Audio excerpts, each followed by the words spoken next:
2-piece unit alloys, and we have a set to increase AR damage. Is the Chameleon actually worth it?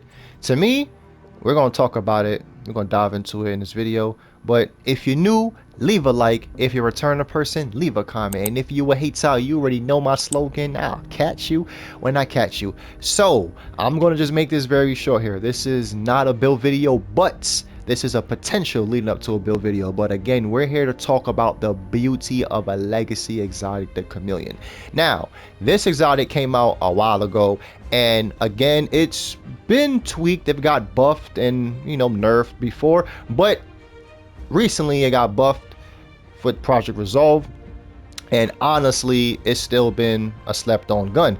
Okay, is it up to where the Eagle Bearer and the Saint Emeralds are being the most popular? No, but with 2-piece alloys, unit alloys to be exact, and adding in that perfect obliterate, bro, this gun is on some crack. And you can even take it to a new level and put on 3-piece unit alloys and even get 75 in the mag of what we see right here on the screen. So let's dive in, let's read what the Chameleon do, and let's talk about, do it got some potential benefits? And I have some gameplay that's going to show up in the background as well.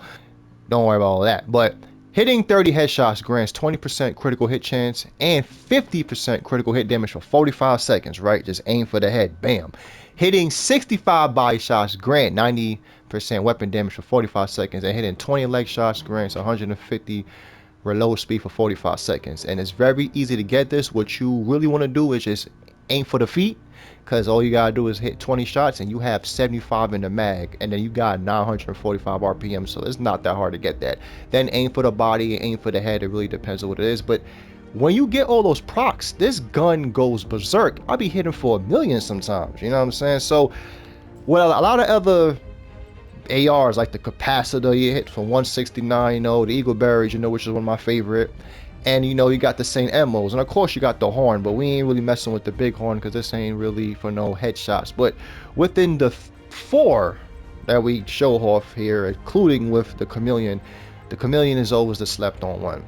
But in my eyes, I always felt like this gun had some capability to stand up with the other ARs, including with the Lexington, because you see Lexington is 143, but the Lexington, you ain't really getting the main talent, because you think about it, 65 body shots and you have 75 bullets is easy to get. You could get this from the shooting from just 1 mag, honestly, and you got RPM, so you're stacking it up faster. But the Chameleon, to me, I feel like it deserves a little bit more love. Is there anything else that I would do to make this, you know, better than what it is? Yeah, I'll probably increase the accuracy. The problem is, for this gun, it has very bad accuracy. If the gun has better accuracy, it will probably be the best exotic AR in the game, just because the accuracy. But it doesn't really have all that, but it still plays up the way it do. We got 27% expertise on this. Damage targets out of cover, you know, the whole just though. And it's funny because we got accuracy as a muzzle, but that 20% accuracy, that joint should be buffed up to 50. I ain't gonna lie. I feel like exotic should just have in a built-in mod that just gives it crazy a high stat boost within to be optimal range, accuracy, stability, any of those utility, you know, attributes. I feel like exotic should start to have that, same way how we have the slingshot that actually has a built-in optimal range. But you know, we could talk about the stats real quick. So we got 57 crit chance, 129 crit damage, and again, this is not really a build.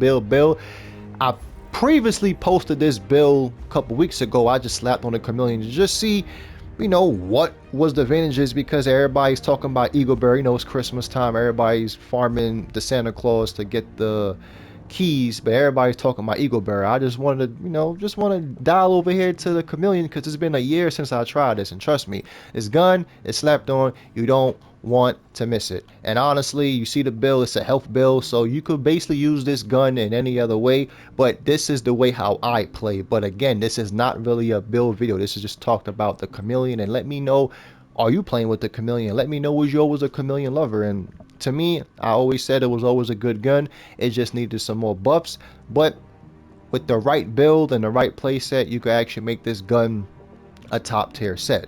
But if you really want to see what the build is, you see Palisades, health, crit damage, perfect obliterate. That's why we getting so much damage so faster with the Chameleon. And of course we got 3-piece unit alloys, 5% rate of fire, 20% AR damage, you know, 50% of mag. You already know what it is. Same thing for Seska, 3-piece Seska, 90% health, 20% hazard protection, 8% crit chance. And of course, like I said, we gotta have the Palisades for the health, more health, crit damage, and everything on it, and some armor on kill. Skills, it ain't really too much. You can play what you want. Again, a shield is always recommended because it's the best thing to use in PvE.